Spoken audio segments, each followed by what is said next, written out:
todos a Itatiaia acompanhando desde a madrugada a tensão no Oriente Médio, que aumentou depois de ataques de Israel contra o Irã, matando os dois principais líderes militares do Irã. Nós estamos na ponta da linha agora, ao vivo, com a professora Chiara Salles. Ela é do Departamento de Relações Internacionais da PUC Minas, é mestre em Sociologia, doutora em Relações Internacionais, para analisar os desdobramentos deste conflito. Professora Chiara, bom dia, obrigado pela presença. Bom dia, Eustáquio. Bom dia, Kátia. Bom dia, ouvintes. Obrigada mais uma vez pela oportunidade. Bom dia, professora. A gente que agradece.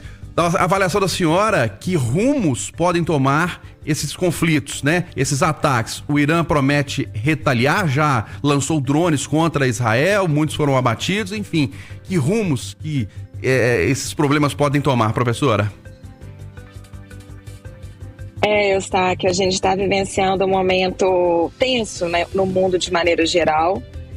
O Oriente Médio sempre foi uma região de muitos tensionamentos por motivos muito diferentes, né? Uma região muito complexa. E mais importante do que essa ofensiva de Israel ao Irã, né, na verdade, assim, tão importante quanto analisar as composições de alianças que estão por trás disso. Então, imediatamente os Estados Unidos já acionaram, né, a sua Secretaria de Defesa, e a Rússia em igual medida. Então, é isso que a gente chama de escalada, porque essa retaliação de Israel, né, ao Irã, a um pedido de, né, na verdade, a alegação de Israel é que o Irã tinha o suficiente, né, em termos de insumo para a produção de arma nuclear, e aí, né, esse foi o motivo alegado para o ataque, considerando que o ano passado, né, ambos já tinham também, né, tensionado as suas relações. Então agora, o que a gente tem que considerar? Como os Estados Unidos vão se posicionar e como a Rússia vai se posicionar. É isso que vai nos orientar de quais cartas serão colocadas à mesa. Professor, e o que a gente pode, pelo menos por enquanto, esperar do posicionamento desses outros dois atores internacionais, Rússia e Estados Unidos? O presidente Donald Trump deu uma declaração, né? Fez um alerta para que o Irã feche acordo nuclear antes de ataques mais brutais. O que isso significa, professora? É interessante porque logo na posse de Donald Trump, ele deu 60 dias para que o Irã tomasse essa providência. E ontem foi o 61º. Não sei te falar em definitivo, né? Talvez os meus colegas especialistas consigam detalhar isso melhor. Mas se foi uma coincidência de fatos ou não.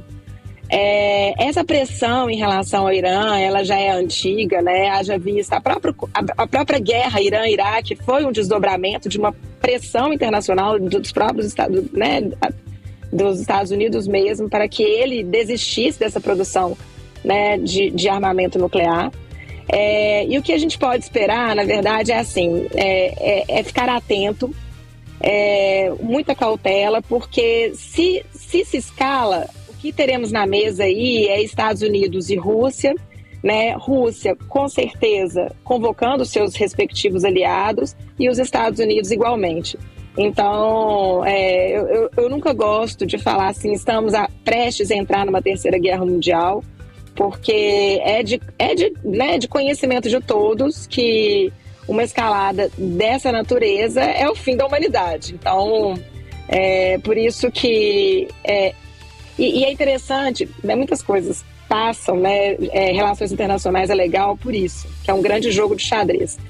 Porque outros elementos começam a entrar em jogo, né? Então, aquilo que é uma tensão diplomática, de conflito, histórica, aí outros recursos começam a ser motivos de barganha e de reposicionamentos, de constituição de novas alianças, né? E também de alianças desfeitas. Então, agora é acompanhar. Uma informação importante, né? Eu não sei se o repórter, o Michel, né? Que está lá, correspondente de Israel. Sim, o Michel Gavin. Que lá, né? Isso, eu não consegui ouvir o que ele falou, mas a notícia que eu tive é que Israel, em Tel Aviv, já está como vida tranquila. Então Israel alega que todas as ofensivas iniciais do Irã, né, foram controladas, mas vamos ver por quanto tempo isso se mantém. Professora Chiara, na avaliação da senhora, o Irã tem poderio militar para enfrentar Israel nessa escalada da violência? Então, Eustáquio, essa é a pergunta do milhão, assim, né? Porque Irã não está sozinho e Israel não está sozinho. Existe uma estratégia de guerra nas relações internacionais que se chama buck passing, que é você terceirizar o seu posicionamento. Foi exatamente o que os Estados Unidos fizeram na guerra Irã-Iraque.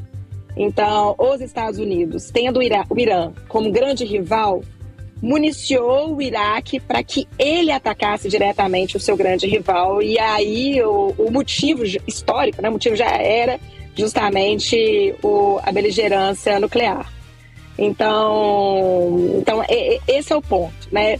E isso é muito incerto porque quando, fugindo um pouco disso, mas quando a Rússia invadiu a Ucrânia, né, há 3 anos atrás, muitos especialistas falaram que a Rússia não teria fôlego para sustentar um conflito com a Ucrânia por mais de 60 dias. E olha há quanto tempo estamos, né? Nós estamos conversando com a professora Chiara Salles, que é doutora em Relações Internacionais pela PUC Minas, mestre em Sociologia pela UFMG e professora do Departamento de Relações Internacionais da PUC Minas. Professora, obrigada por essa pausa aí entre os seus horários de aula para nos atender. Nós esperamos poder conversar em breve, ouvindo mais uma análise sua a respeito dessa tensão, esse novo capítulo da tensão no Oriente Médio. Obrigada, professora.